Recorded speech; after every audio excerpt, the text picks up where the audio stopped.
Hi everyone, it's Tox from critshappen.com. Thanks for watching and welcome back. We are here with another critical preview where we take a game that's about to be on Kickstarter, put it through its paces, and let you know about our experiences while playing it. This time out, as you can see by what's in front of me, it's driving me to drink, but doing so in a really good way. This is Tuscany, the expansion to Viticulture, the strategic game of winemaking from Stone Mayer Games. Many of you remember Stone Mayer Games from Viticulture. Others of you may remember them from Euphoria. Both tremendously fun worker placement games. And now, if you like Viticulture, it is growing by leaps and bounds. This is an interesting game, and I struggled with this because this is a legacy style game. It's a game that should really be experienced and evolved in your own setting rather than someone just telling you about every single thing that's part of the game. There are a lot of tremendously cool things inside of this. If you're unfamiliar with legacy style gameplay, essentially what it does is it takes modules, and as you win the base game, in this case Viticulture, you're allowed to choose which modules to add to the game. They may affect the actual rules and change them. They may add new things. They may incorporate completely different styles of gameplay. But it allows you as the owner of the game to both experience how to evolve the game on your own, but then also allow you the option of customizing your game however you want. So if after you've had a chance to play with all the modules, you feel there's some that may be absolutely phenomenal and you want to play with them all the time, you can do that. If there's some that you think, that's not really for me or my game group, then you can do that as well. And it becomes a very modular environment. And I absolutely love that because it offers people who may love the idea of a winemaking worker placement game the option to truthfully make that game their own or suited best for their game group. Worker placement games, I love them. I think it's very fun to be able to manage resources and put together a string of actions to get you to an outcome and ultimately get you to win the game. Viticulture did what it did very, very well. It didn't necessarily bring anything new to the fold, but it did what it did in a solid fashion. Tuscany brings quite a few new things to the fold, and I'm very, very happy to tell you that I have been extremely pleased with this game. Now, I don't want to go through everything, because that would kind of be cheating you out of the experience. I can tell you this. There are a lot of different modules. There are I think it's like 8 is what the natural set of modules are. There might be more depending on their Kickstarter page. Like I said, this is actually live right now, so we'll have links below in the video description as well as at the end of the video, so you can check that out also. I would definitely recommend to make sure you check out because I'm sure this is going to do very well, and I'm sure there's going to be some interesting stretch goals involved with it. But what I would like to do is talk to you a little bit about some of my favorites. Now, there's a lot of different gameplay that these things are going to add. For example, one of my favorites are the Mamas and the Papas. The Mamas and the Papas is one of the Tier 1 expansions that you can add. What they do is really smart, actually, is break these up into Tier 1, Tier 2, and Tier 3. So no matter if you're a novice worker placement player or an experienced worker placement player, you can grow with the game. So you don't have to necessarily throw in the most complex module right from the very beginning. You can, if you're a masochist like me and just like diving into the hardest rules, you can do that. But I really like the fact that they set it up very specifically in the rulebook, at least the rulebook that we got, to show you here are the Tier 1s. After somebody wins so many games, you unlock one of these, you unlock another, and then you move to the Tier 2s. I thought that was really, really well done. The Mamas and the Papas are one of the very first expansion modules to unlock. It's really interesting because what it does is it offers you choices at the beginning of the game with the amount of workers and resources that you can start the game with as well as money. So you're going to be given choices. For example, the Mamas will tell you what kind of cards to draw and what kind of workers to start the game with. The Papas are going to give you a choice. And you can either choose to maybe get a little bit more resources for a little bit less of something else, or to maybe start with a building or do something totally different than you would never have started the game with before. And it's really cool. It's kind of fun because if you've played Viticulture a couple of times and you start to feel like, you know what, everyone kind of starts off in the same position, and this first pick of the wake-up track, if you're familiar with the game, really makes an impact. Well, now the Mamas and the Papas make a tremendous impact at the beginning and really start to dictate from the very beginning where you want to choose to wake up on the wake-up track. And I really like that. I think they did a really good job with that. There's quite a bit of them too to choose from, so very much like how Euphoria came with all the recruits, that's very much what this reminded me of.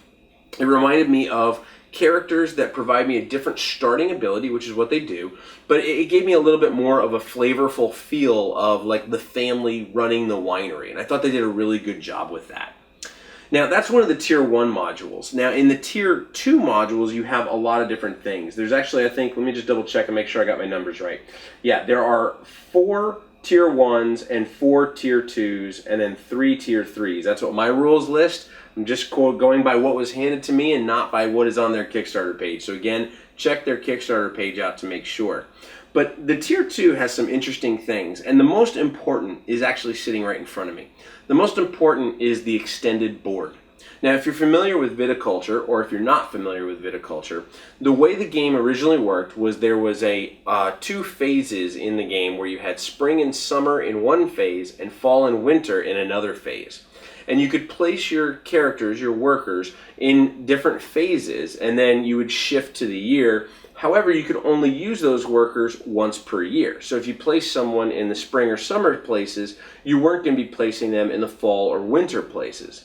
What happens now, as you can see, is there are actual clear delineations by green, yellow, red, and blue for 4 different seasons. Not only that, but the wake-up track now has 4 different seasons. And this has changed dramatically on this board in a way that's absolutely phenomenal.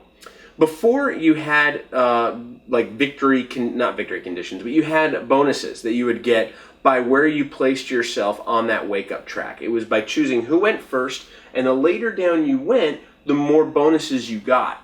Well, now, the later down you go, the more bonuses you get, but you get a bonus every time you go from summer to fall and fall to winter. It's absolutely phenomenal because still, as usual, the first player doesn't get anything but to go first.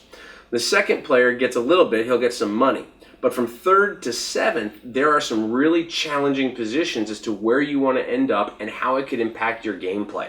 In fact, this has been so interesting that we've had some situations where people haven't necessarily picked the first player every time around, and they've picked lower players depending on the number of players in the game because that's where they want to go. It's been very, very interesting. Now, the point condition, the win condition is 25 points, and you're going to be doing tons of different things, but the actions are very familiar because it's all part of the original gameplay that you're familiar with. However, they break it up by each of those seasons.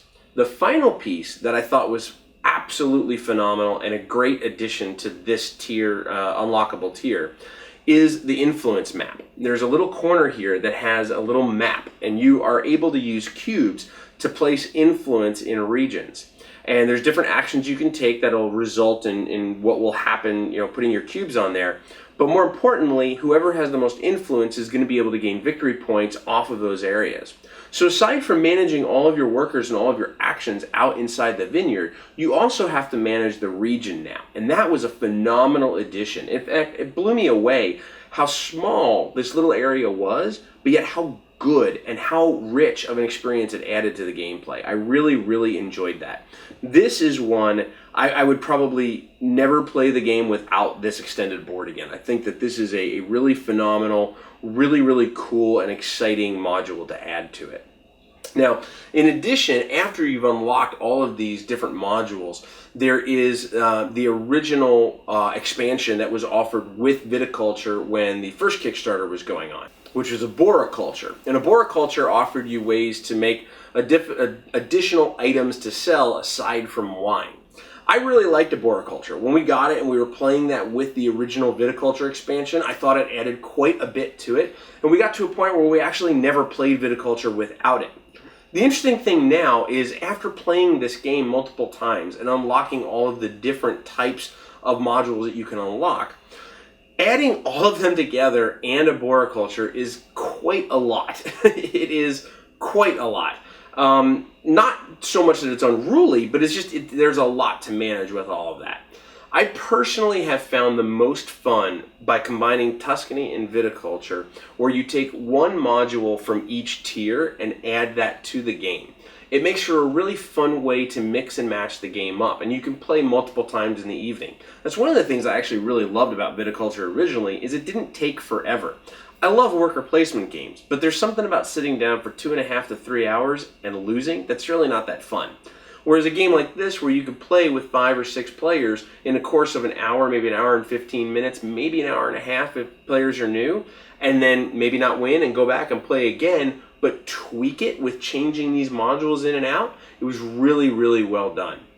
Now, like I said, I struggled really hard because I didn't want to give every single thing away as to what was in here. I'm sure if you want to go find it, you can go find what every single thing is and what all the different rules are and be able to be, reading all the spoilers. But from my standpoint, I wanted to offer you guys a glimpse into what the world of Tuscany is and was and how it's going to impact your life in the winemaking of viticulture. Now, the last thing you may be asking yourself, though, is what are all these extra meeples? The extra meeples are amazing. Again, when I talked about how the board is something I would never want to play viticulture without, these extra meeples are amazing. So now when you train workers, you have the option in one of the modules to actually change them into a specific type of worker.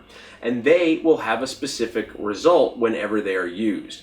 That has been one of the best, if not in my opinion, the best addition to the game. And I really think it adds a great strategic element to when you train workers, how you plan so that you have enough money to afford to train them to the right people you want to, and then how you use them to enact them and into your strategy and gain victory points.